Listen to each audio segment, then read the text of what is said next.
ฮัลโหลสบายดีน้องๆนักเรียนทุกคนมาพบกับอาจารย์อีกแล้วกับวิชาเคมีศาสตร์ชั้นม .7 ซึ่งวันนี้อาจารย์จะพาน้องๆมาซุ่มแก้บทโจทย์ของกระทรวงศึกษาธิการซึ่งโจทย์ของกระทรวงศึกษาธิการก็มักเป็นโจทย์อีกตัวหนึ่งที่มักออกเสียงเลื้อยเพราะว่าอย่างเขาจะเอาเฮ็ดออกมาเพื่อให้นักเรียนเสียงจบชั้นม .7 นั้นได้ทวนคืนแล้วมักมีโจทย์ประมาณลายและ80-90%ที่ออกอยู่ในนี้บสันกับรูปแบบของโจทย์จะออกแบบในนี้เลยดังนั้นมื้อนี้เราจะมาซุ่มแก้โจทย์กันมันมีทั้งหมดแมน160ข้อในหั่นซึ่งออกเสียงไปแล้วอย่างหลวงหลายน้องๆสามารถไปเบิ่งได้ที่เว็บไซต์ของกระทรวงศึกษาหรือว่าไผที่อยากได้ไฟล์ตัวนี้แล้วยังบ่ทันมีสามารถทักมาขอนำอาจารย์ได้เพราะว่าอาจารย์มีเรามาเริ่มกันเลยอาจารย์จะเริ่มจากข้อนี้คำถามถามว่าถ้าปฏิกิริยาหนึ่งมีอัตราการหลุดลงของ A เท่า1/3อัตราการหลุดลงของ B และเท่า1/5เท่าของอัตราการเพิ่มขึ้นของ C สมผลนี่เขียนแนวใดสมผลนี่เขียนแนวใดข้อนี้ง่ายเลยมันบอกเพราะว่าอย่างเพราะว่าโจทย์นั้นได้บอกอัตราการเกิดปริญญามาว่าอัตราการเกิดปริญญานี่เท่ากับอัตราการเกิดปฏิกิริยาของ A และเท่ากับอย่างเบิ่งเด้อหลุดลงแสดงว่า A นี่เป็นตั้งต้นและเท่า1/3การหลุดหลงของ B แสดงว่า B นี้เป็นธาตุตั้งต้นเส้นเดียวกันจะเป็น1/3 RB 1/3 RB เท่าอย่างอันนี้จะเป็นเบิ่งเด้ออัตราการเพิ่มขึ้นบ่งบอกถึงอย่าง C นี้จะเป็นธาตุผลิตภัณฑ์หรือเป็นธาตุที่เกิดขึ้นใหม่หั่นมันบ่1/5มันบ่ตัวนี้ RC วิธีก็คือเราจะปีนอย่างถ้าสมมุติว่าอยากให้เห็นภาพชัดเจนขึ้น1นี้เราใส่1/1มันคือการปีนเอาส่วนทั้งรูปนี้ขึ้นไปดังนั้นถ้าเราปีนมันบ่เราจะได้อย่างเราจะได้ว่า A บวก 3B เท่ากับ5อย่าง 5C ถ้าน้องๆบ่แน่ใจว่าเขาไล่ถูกบ่โจทย์ข้อนี้เขาไล่ถูกบ่เขาเขียนถูกบ่น้องๆเพียงแต่เขียนอัตราการเกิดปฏิกิริยาจากสมผลเขียนสูตรแน่นอนว่าเขาจะต้องได้เขียนว่าเท่ากับเบิ่งในนี้ต้องเป็นอย่างลบ RA บวกให้เท่ากับลบ RA เท่ากับลบ1/3 RB หรือจะเขียนถ้าเอา1/3คูณโดย RB ก็จะเป็น RB เลยแบบนี้บวกอย่างRC ส่วนให้5เห็นบ่แสดงว่า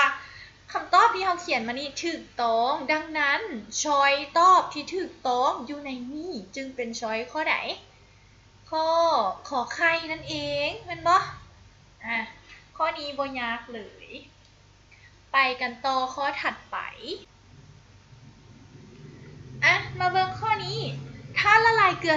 10% โดยมวลสารต่อปริมาตรมีความหมายแนวใด10%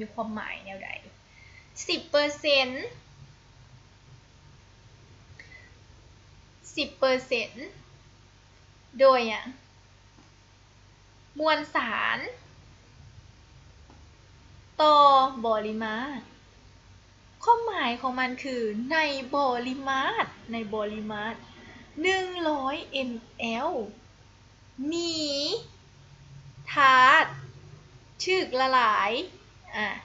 หรือมีเกลือหั่น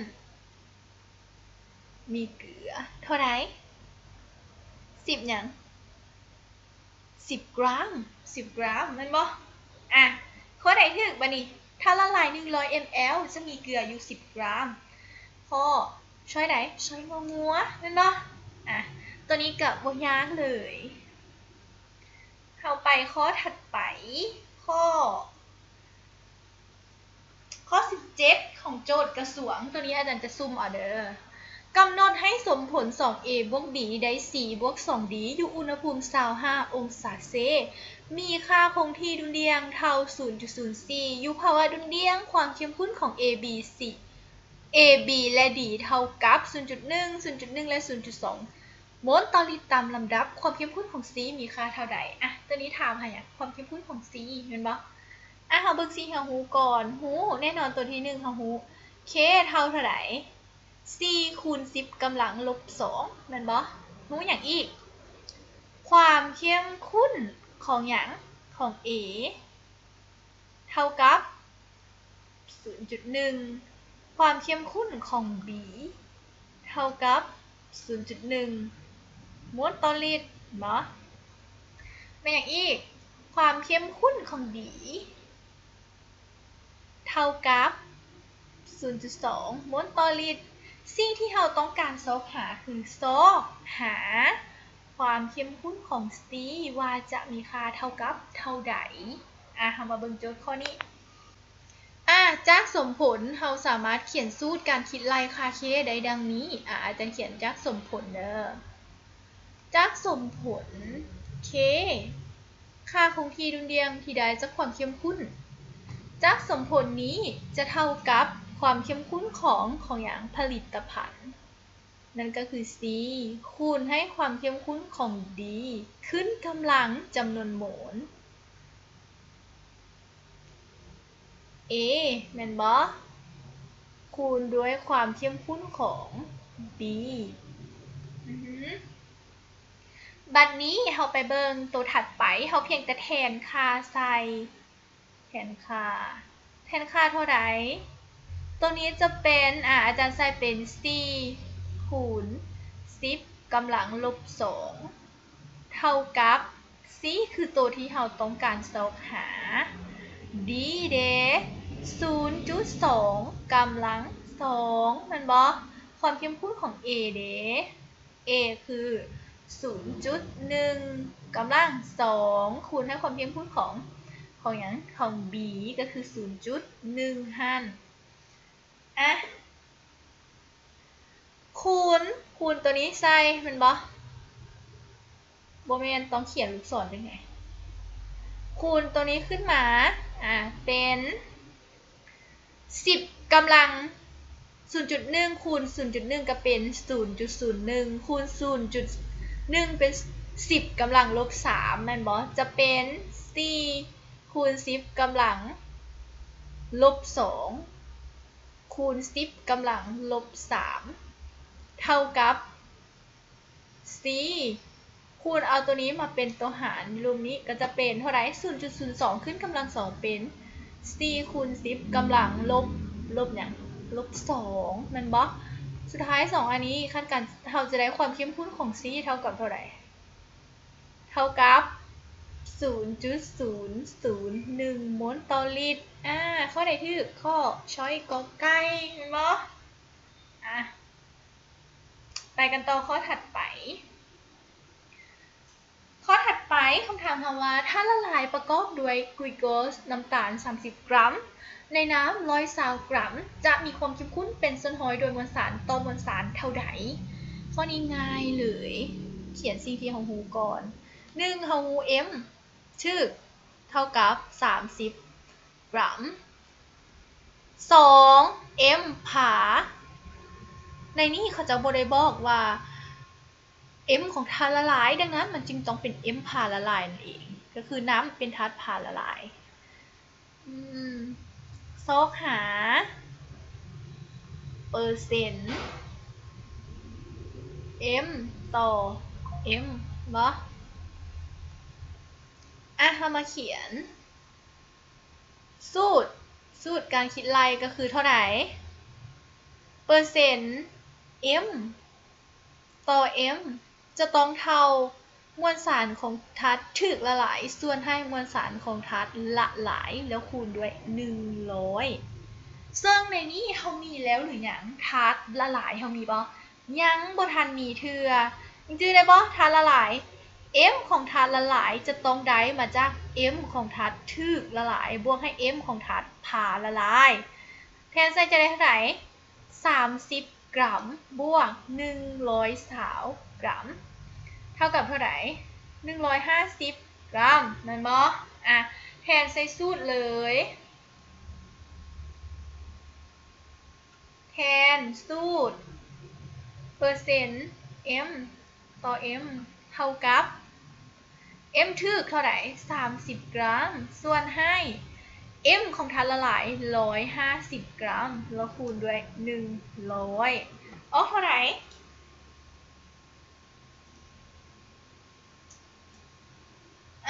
เป็นเท่าไหร่30เป็น 3,000 หาร3,000 หาร150มันบอกเท่าไหร่นี่20%โ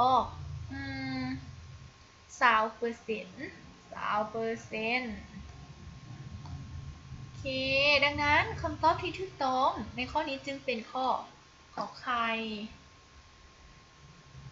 ไปกันต่อหลัวๆข้อถัดไปในการละลายน้ำตาลกลูโคส18 กรัมในน้ำ80 กรัมถ้าละลายที่ใดมีความเข้มข้นเป็นโมลต่อกิโลกรัมเท่าไหร่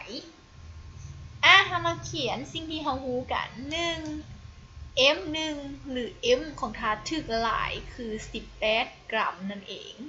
2มวลสารโมเลกุลของน้ำตาลกลูโคส180 กรัมต่อโมลไล่จากสูตรตัวนี้เด้อน้องๆก็เอา12คูณ6บวก1คูณ12บวก16คูณ6หันจะออก180ไม่อยากอีก m ตัวที่2 m ของธาตุผ่านละลายแม่นเท่าไหร่80 กรัม80 กรัมในนี้อาจารย์จะขอเปลี่ยนเป็นกิโลกรัมเด้อเท่าไหร่80หาร1,000ออก8 กิโลกรัมเพราะว่าอาจารย์บอมักใส่สูตรส่วนผันอาจารย์ก็เปลี่ยนแต่ว่าถ้าน้องใดที่ถนัดใส่ส่วนผันก็ใส่ส่วนผันเลย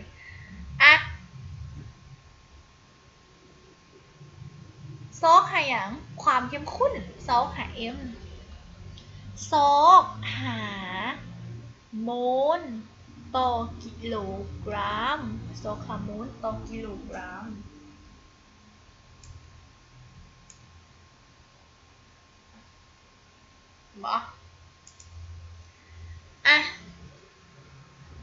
จากสูตรm1 ส่วนให้ m ใหญ่เท่ากับ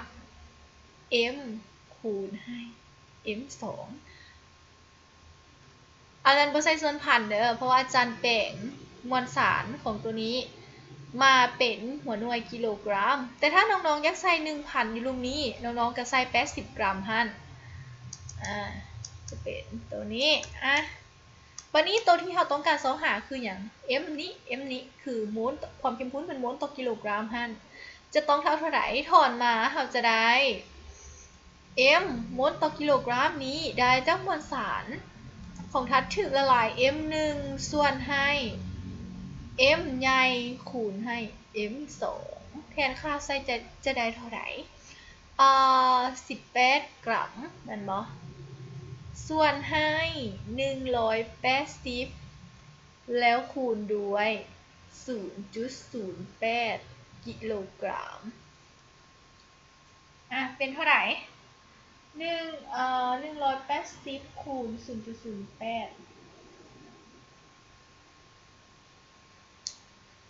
18ส่วนให้ m เท่า18ส่วนให้14.4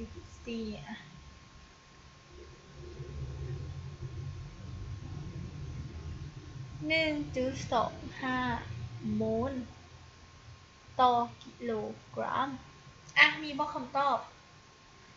1.25 โมลต่อกิโลกรัมคือช้อยข้อกอไก่เห็นปะโอเคอันนี้คือซอความเข้มข้นเป็นโมลต่อกิโลกรัมไปกันต่อข้อถัดไปถ้าละลายนาตรีฮิโดรอกซิดมีความเข้มข้น 0.1 โมลต่อเดซิเมตรก้อนในปริมาณ250 ซม3จะมีนาตรีอยู่เท่าใดกรัม มาเบิ่งสิ่งที่เราฮู้กันเราฮู้หยังแน่ฮู้อย่างนี้ฮู้ความเข้มข้นแม่นบ่ C ความเข้มข้นเป็นโมลต่อเดซิเมตรกรเท่า 0.1 โมลต่อเดซิม V ปริมาตรเท่า250ซังติเมตร3อาจารย์ขอเปลี่ยนมาเป็น 0.25 เดซิเอมเด้อซอกหาหยังซอกหา m น้อยมวลสารว่าจะเท่าใดอยู่ในนี้เมื่อซอกหา m น้อยอันนึงที่เราจะต้องซอกก็คือมวลสารโมเลกุลของนาตรีไฮดรอกไซด์เท่ากับ40 กรัมต่อโมลอันนี้ไล่จากสูตรเด้อน้องๆเด้อก็จะเป็นเท่าไหร่23บวกให้16บวกให้1เอา40จากสูตรตัวนี้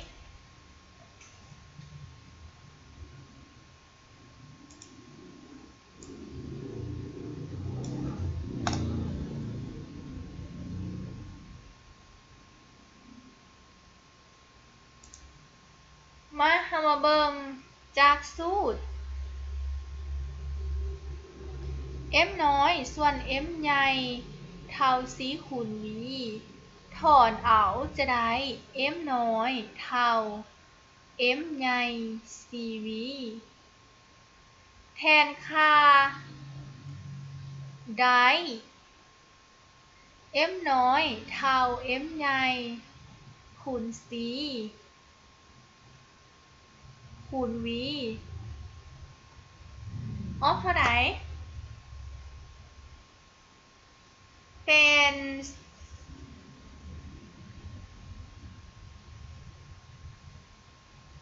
1มันบ่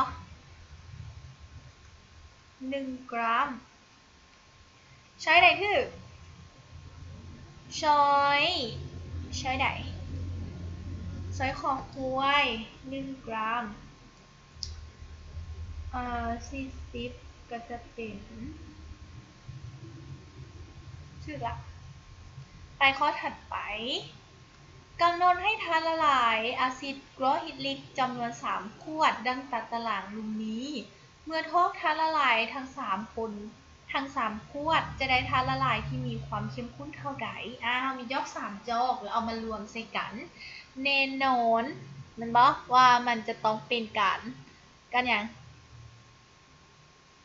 การรวมธาตุละลายเข้ามาเบิ่งสิ่งที่โจทย์บอกเขามาเบิ่งสิ่งที่เราฮู้ก่อนฮู้ตัวที่1 C1 เราฮู้แล้วว่าเท่าไหร่ 0.1 V1 เด้เราฮู้บ่ฮู้50ซังติเมตร3 C2 เราฮู้แล้วว่าเท่ากับ 0.2 มันบ่ V2 เท่าใด200ซังติเมตร3บัดนี้มาเบิ่งตัวถัดไป C3 เท่า 0.3 V3 เท่า50ซังติเมตร3สิ่งที่เราจะซอกหาคือซอกหา C รวมเราฮู้ V รวมบ่ V รวมเราฮู้มันคือการที่เราเอาปริมาตรทั้ง3อันมารวมกัน V รวมเท่าไหร่นี่ V1 เท่า50 V2 เท่า200 V3 เท่า50ดังนั้น V รวมจึงเท่า300ซังติเมตร3นั่นเอง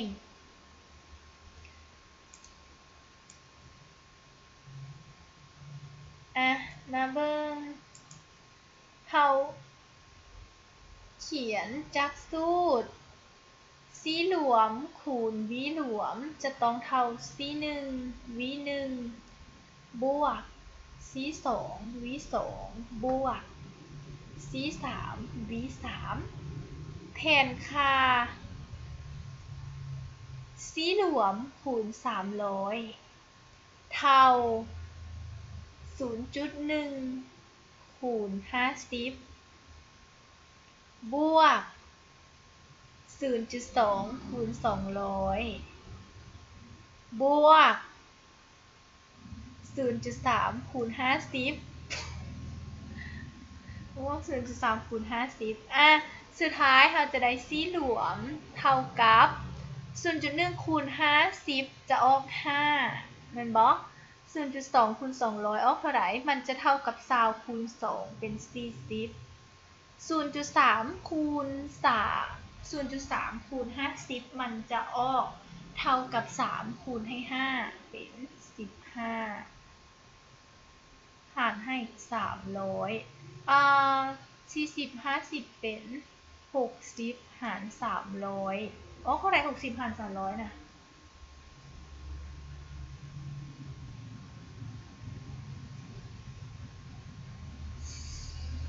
0.2 โมลต่อลิตรคำตอบที่ถูกต้องในนี้ก็ควรที่จะเป็นข้อ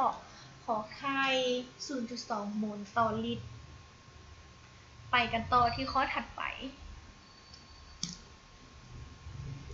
ในระบบเคมีหนึ่งซึ่งอยู่ในภาวะดุลเดียงเกิดปฏิกิริยาดังนี้ถ้าต้องการให้ค่าคงที่ดุลเดียงเปลี่ยนแปลงจะต้องเฮ็ดแนวใดข้อนี้น้องๆต้องจื้อไว้เลยสิ่งเดียวที่จะเปลี่ยนค่า K ได้สิ่งเดียวที่จะมีผลต่อค่า K นั้นคืออุณหภูมิเท่านั้นข้อใกล้เลยตัวนี้ต้องใช้ความจื้อได้นิดนึงข้อใกล้อุณหภูมิ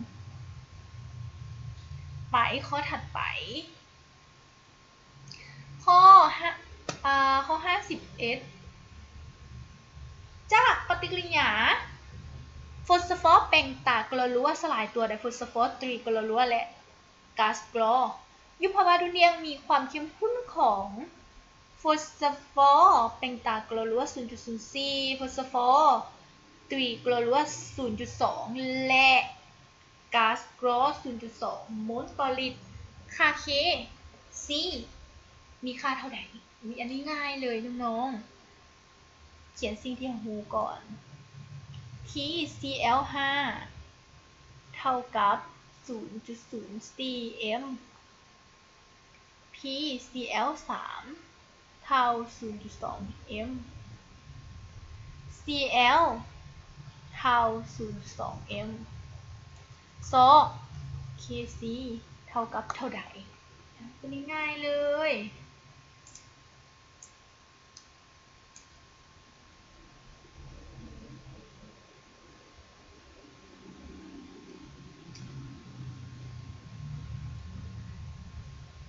จากสมผล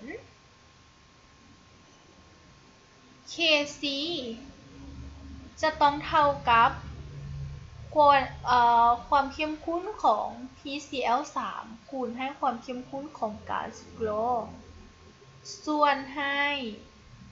ความเข้มข้นของ PCl5 แทนค่าได้เท่าไหร่ Kc จะต้องเท่ากับ 0.2 คูณให้ 0.2 แล้วส่วนให้ 0.04 นั่นบ่เป็น 0.04 ส่วน 0.04 แน่นอนจะต้องเท่ากับเท่าใด Kc เท่ากับ 1 นั่นเองช้อยนี้คำตอบจึงเป็นข้อขวย ถัดไปถ้าละลายนาตรีฮีดออกไซด์เข้มข้น6 โมลมีความหนาแน่น 1.25 กรัมต่อเซนติเมตร3จะมีความเข้มข้นเป็นส่วนน้อยโดยมวลสารต่อมวลสารเท่าใดมาเบิ่งสิ่งที่เรารู้กันรู้หยัง C เท่า 6 D เท่า 1.25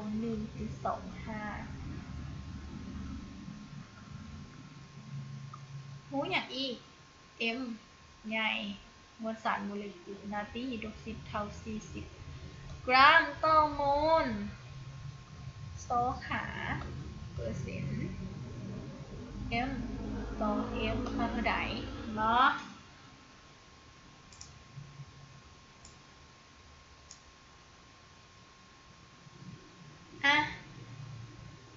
เรามาเขียนจากสูตรยังจือได้บ่สูตรการคิดไร C เท่าเปอร์เซ็นต์ คูณ10คูณ D แล้วส่วนให้อย่าง M ชื่อมันสารโมเลกุลมันบ่ซึ่งอยู่ในนี้เราต้องการรู้เปอร์เซ็นต์ตัวอื่นเรารู้เบิดแล้วเราจะแทนค่า6เท่าเปอร์เซ็นต์คูณ10คูณ2เท่าไหร่1.25 มันบ่ส่วนให้อย่าง40แทนค่าบ่แม่นแทนค่าคิดไล่ก็จะได้เท่า240เท่าเปอร์เซ็นต์10คูณ 1.25 จะเป็น 12.5 ถือบ่เดี๋ยวแป๊บนึงถึง 12.5 ถึงแล้ว240หาร 12.5 เท่าไหร่ 19.2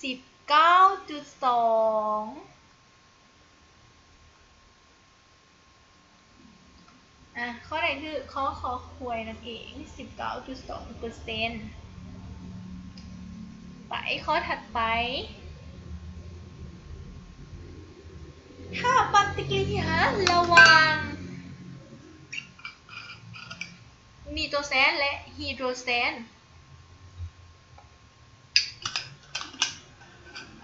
มีค่าคงที่ดุลเรียงเท่ากับ 0.04 โมล 0.04 บ่มีหัวหน่วยนะและความเข้มข้นของก๊าซอะโมเนียและไฮโดรแซนมีเท่านี้ความเข้มข้นของก๊าซไนโตรแซนจะมีค่าเท่าใดอันนี้เป็นการดุลเรียงเห็นบ่เขียนสิ่งที่เรารู้ก่อน Kc เท่า 0.04 NH3 เท่า 0.2 ไฮโดรแซนเท่า 1 ซอกหาอย่างความเข้มข้นของก๊าซไนโตรแซนเท่ากับเท่าใด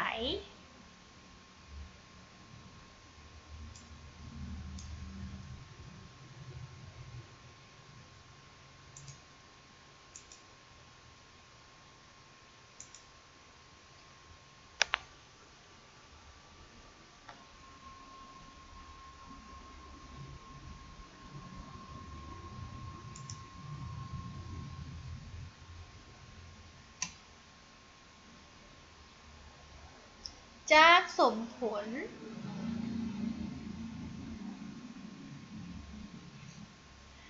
Kc เท่ากับความเข้มข้นของก๊าซอะโมเนียขึ้นกำลัง2ส่วนให้ความเข้มข้นของไนโตรแซนคูณด้วยความเข้มข้นของก๊าซไฮโดรแซนขึ้นกำลัง3แทนค่า 0.04 เท่า 0.2 กำลัง2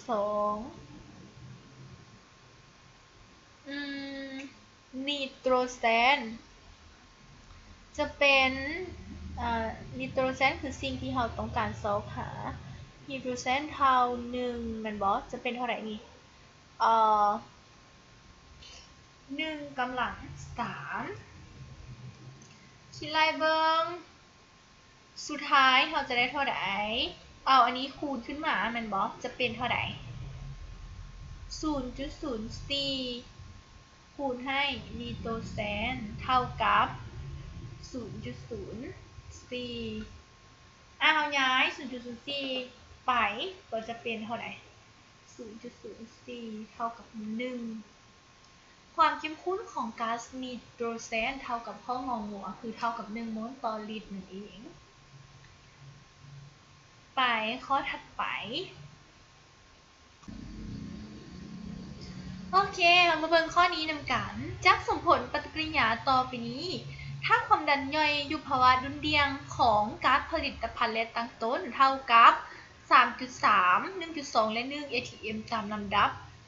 อยู่อุณหภูมิ 480 ค่าคงที่ดุลเรียง Kp ของปฏิกิริยานี้จะมีค่าเท่ากับเท่าใดเรามาเบิ่งสิ่งที่เรารู้กัน 1. เรารู้ความดันของหยัง ความดันของก๊าซคาร์บอนโมโนอกไซด์เท่ากับ 3.3 atm แม่นบ่ต่อไปความดันของก๊าซกรอเท่ากับ 1.2 atm ต่อไปความดันของผลิตภัณฑ์เท่ากับ1 atm และสิ่งที่โจทย์ต้องการคือ2อย่าง K 2หา Kp เท่าใดบอก2หา Kp เท่าใด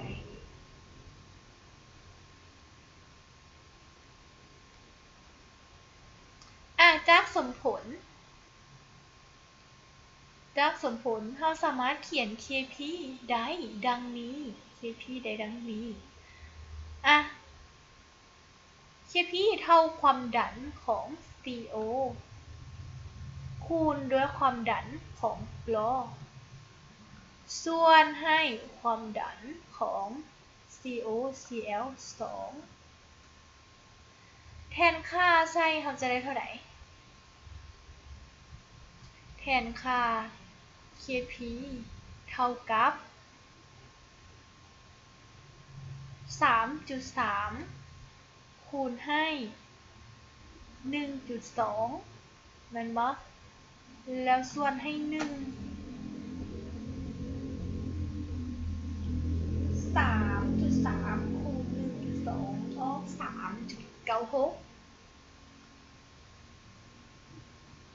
3.96 ความจริงหัวหน่วย